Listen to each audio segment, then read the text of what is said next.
Right now, America needs people who are willing to stand up and lead, no matter what the blowback may be.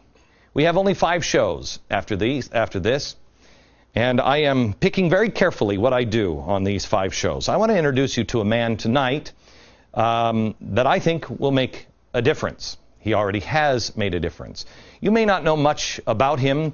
You may not like his style. You may not like his policies. In the end, I hope you at least walk away with the feeling that I have about him. He is an honest man. I don't pick or choose or back any presidential nominees. However, I do think that some of them need to be exposed. Herman Cain we exposed a couple of weeks ago. I thought he was worth your time listening to. I think this man is as well. Not many politicians have spine. This man does. He's proved as much to me. A few years ago, facing a tough election, he was ahead of the curve on the threat of radical Islam. We have talked about it between us for years. Radical Islam growing in Iran, the Middle East, and the increasing pressure being put on Israel. He knew it wasn't popular in the polls when he was running. The last thing he wanted to talk about was the Middle East. He told me at the time when I said, you should back off of this because this isn't helping your reelection. He said he wouldn't be able to face his children if he didn't speak out, even if it meant he lost. He did, but he can sleep at night. Joining me now is former Senator and GOP presidential candidate Rick Santorum. Rick, how are you, sir? Doing great, Gordon. Thank you. Good to see you. You bet. Appreciate the kind words. That's not kind words. It's the truth. You have been on Israel and Iran for a very long time. Have. Will you agree with me that Israel is the key to the Middle East? If you pull it out, the West collapse. Yeah, I mean it's our anchor in the Middle East. It's a strategic ally for us.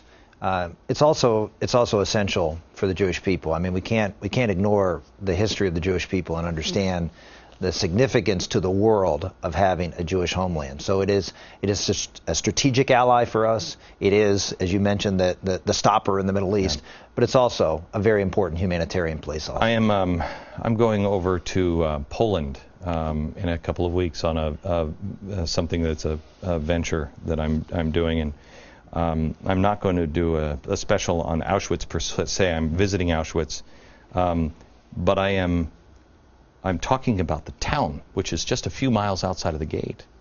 And I have been doing my research and trying to figure out, how did this happen?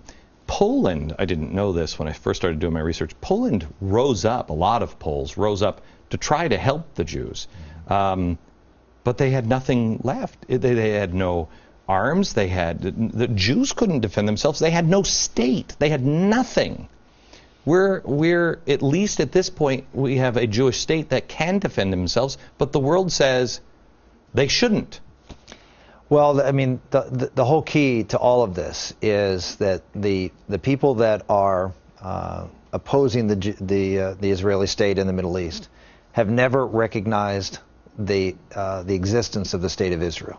You cannot pull away from Israel. You have to stand by Israel until the people who seek to do them harm come to terms with the fact that Israel will exist and that the United States, hopefully the world, will stand behind them and their right to exist.